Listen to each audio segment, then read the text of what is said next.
So, ఎప్పుడైతే ఒకవేళ soul లేకుండా మనం క్రియేషన్ చేస్తే ఏమవుద్దంటే, అది మళ్ళీ సృష్టి ఆగిపోతుంది.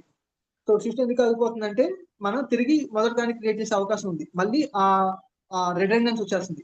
ఆ ప్రత్యేకత రాకుండా మొదటిగా ఏది క్రియేషన్ చేసి వచ్చామో మళ్ళీ తిరిగి అక్కడికే వచ్చేస్తాం. సో, అప్పుడు సృష్టి ఎక్స్‌పాండ్ అవ్వదు. సో, ఈ సోల్ ప్లస్ ఈ స్పిరిట్ వల్ల మీకు ఒక ప్రత్యేకమైన ఒక యూనిక్‌నెస్ ఏర్పడుతుంది. ఒక ప్రత్యేకమైన లక్షణం మీలో ఏర్పడుతుంది. ఎందుకంటే అనేక జన్మల ఆ జ్ఞానాన్ని, ఆ మెమరీని మీలో నిక్షిప్తం చేసుకోవడం వల్ల మీకు ఒక ప్రత్యేకత ఏర్పడుతుంది కదా! ఆ ప్రత్యేక దృక్పథం నుంచి మీరు ఒక కొత్తగా క్రియేట్ చేస్తారు. సో, మీలాగా మీ ఫ్రీక్వెన్సీ‌లాగా వేరే వాళ్ళు ఎవరు ఉండరు. ఈ ప్రపంచంలో ఏ యూనివర్స్‌లో కూడా. ఆ ప్రత్యేకత దేనివల్ల ఏర్పడుతుందంటే మీ ఆత్మ వల్ల ఏర్పడుతుంది. ఆ ఆత్మ వల్ల ఇంత విభిన్నత ఉంది. అందుకే మామిడికాయల్లో ఇన్ని రకాలు, పువ్వుల్లో ఇన్ని రకాలు, పక్షుల్లో ఇన్ని రకాలు, ఇంత వైవిధ్యత ఎక్కడొచ్చిందంటే ఆ యూనిక్‌నెస్ వల్ల. ఆ యూనిక్‌నెస్సే మన క్వాలిటీ అన్నమాట. సో, అది ప్రత్యేక. అంటే వైరుధ్యం కాదు, విభిన్నత. అందుకే భిన్నత్వంలో